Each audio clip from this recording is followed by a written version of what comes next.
हमें भेदभाव, वैमनस्य और दुर्भावना की जड़ को खत्म करने के लिए प्रेरित करता है। एकता, सामाजिक सद्भाव और मानवीय संवेदनाओं के साथ हम इस दूध करें, इसके साथ हम जीना चाहते हैं। लेकिन यह जन्म चाहते हैं। जवाहर ने इस प्रकार से अंग्रेजों को अपने बस में कर लिया था और अंग्रेजी हुकूमत देश का बंटवारा चाहते थे और लोग भी जवाहरलाल ने और कायर गद्दार जिन्ना ने इस देश का बंटवारे के बाद जो स्थिति बनी, आजादी के 74-73 साल बीत गए। वहां से आए हुए लोगों के जीवन में कोई अधिकार रहे, खुशियां रहे, कांग्रेस और कांग्रेस के शागिर्दों ने कभी सोचा नहीं। लेकिन मोदी सरकार ने सोचा, हमारे माननीय प्रधानमंत्री जी सोचे और उनको भी जीने का हक है।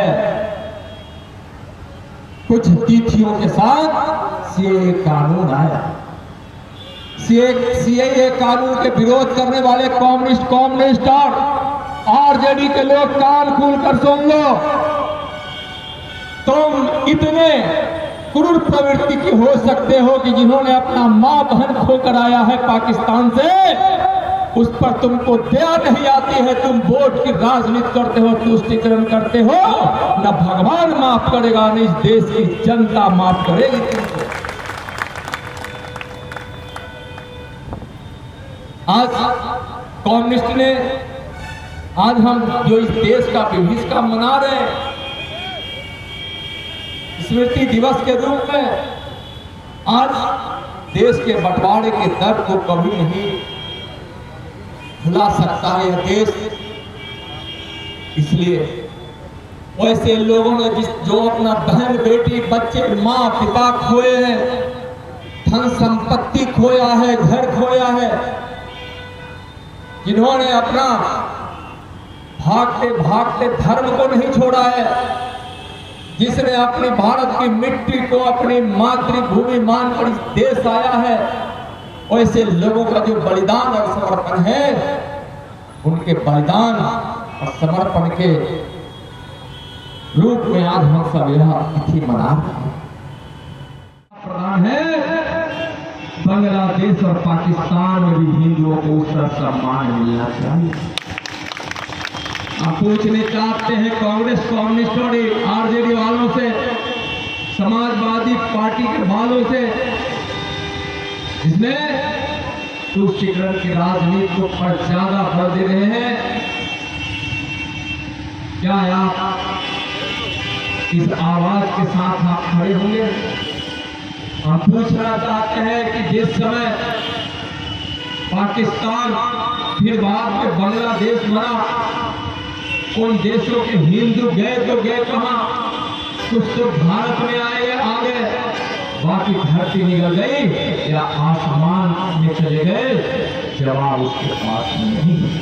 जबरन या तो धन परिवर्तन कराया गया, उनकी इज्जत लूटी गई, संपत्ति जला दी गई, या फिर उनको मार दिया गया। क्या अफसोस है? क्या वैसे लोगों के अफसोस में कोई आप दो शब्द प्रकट कर सकते हैं? नहीं। हम इस आज विभाजन विभीषका के स्मृति दिवस के माध्यम से हम यह भी संकल्प लेते हैं कि कोई भी धर्म के आधार पर इस देश को बांटने की कोशिश करेगा, वह भारत की धरती पर समाप्त हो जाएगा, लेकिन भारत का बंटवारा का सपना नहीं बनेगा। कितनी गतिविधियां चल रही है। प्रधानमंत्री नरेंद्र मोदी के नेतृत्व में सरकार बनने के बाद बहुत सारी गतिविधियों पर प्रतिबंध लगाया गया। आज किस प्रकार से भारत में 70 वर्षों तक वैसे लोगों को खुली छूट दी गई, जो लोग देश के विभाजनकारी नीतियां को पालते और पोषते रहे, कोई अफसोस नहीं हुआ। सिर्फ उनको वोट चाहिए था और वोट के लिए उन्होंने भारत माँ को धोखा देने का काम किया, भारत माँ को धोखा देने का काम किया।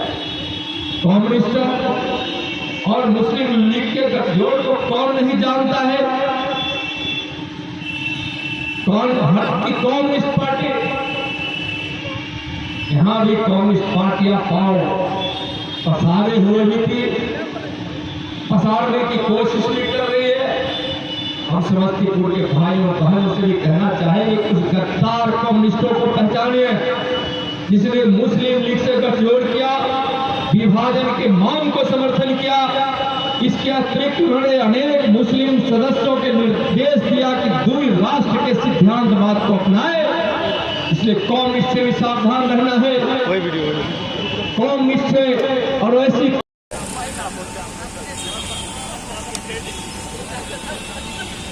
सैकड़ों वर्षों तक आजादी की लड़ाई लड़ी गई, लाखों लोगों ने अपनी कुर्बानियां दी। हम सब मिलकर आजादी की लड़ाई लड़े, लेकिन उसको ढूंढना है और ढूंढा हुआ भी है, जानना है कि आखिर इस देश का विभाजन हुआ तो क्यों हुआ और होना कितना विनाशकारी रहा। अगर इस देश के आजादी के दीवाने स्वतंत्रता सेनानी जो जिन्होंने फांसी का फंदा चूमा होगा,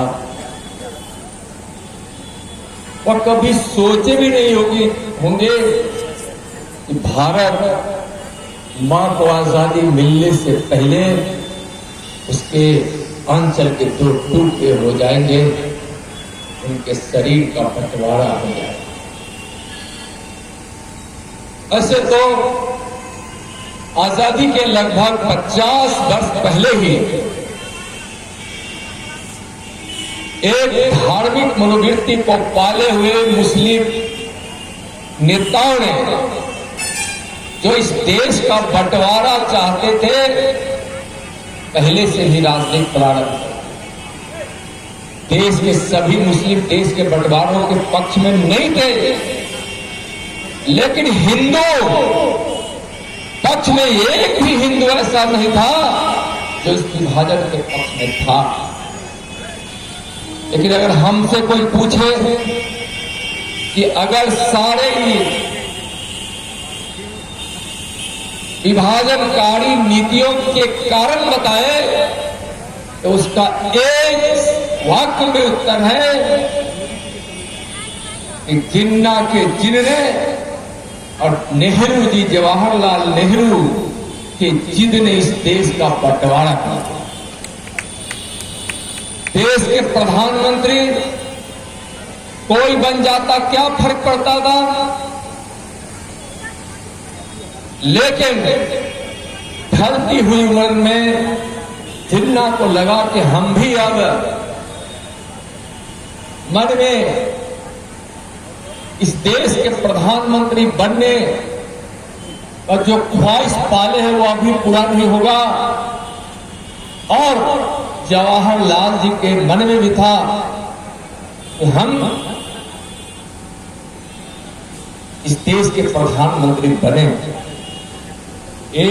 मैं तो ऐसे दो नेताओं की बात कर रहा हूं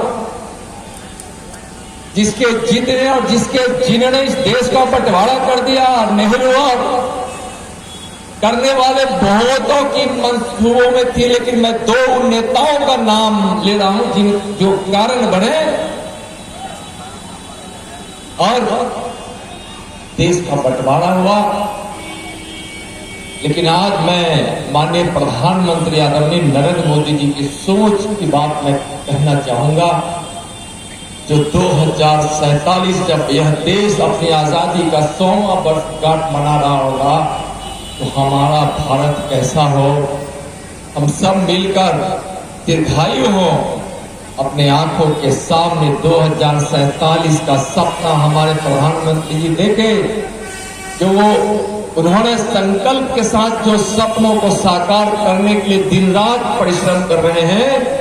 पता नहीं ईश्वर जितनी जिंदगी देते हैं, पता नहीं आज से 25 साल बाद हमारे मोदी जी जीवन में रहे या न रहे, हम लोग तो ईश्वर से प्रार्थना करते हैं कि जरूर रहे, लेकिन वह व्यक्तियां नहीं सोचे कि हम रहे या नहीं रहे। देश हमारा गरीबी से मुक्त हो, हर घर में खुशियां हो, हर नौजवानों के पास रोजगार हो, किसानों के घर में समृद्धि हो, हमारी महिलाएं भी अपने पैरों पर खड़ी हो, उद्यमी हो, स्वाभिमानी हो, सुरक्षित हो। कोई भी व्यक्ति इस देश में अनपढ़ नहीं हो, कोई बेघर नहीं हो, कोई बेबस नहीं हो, कोई भूखा नहीं हो, और दुनिया में प्रति व्यक्ति आय सबसे ज्यादा भारत का हो। यह सपना हमारे प्रधानमंत्री जी ने देखा है, संजोया है, और उसमें 130-140 करोड़ देशवासियों के सहयोग का आभार है। विभाजन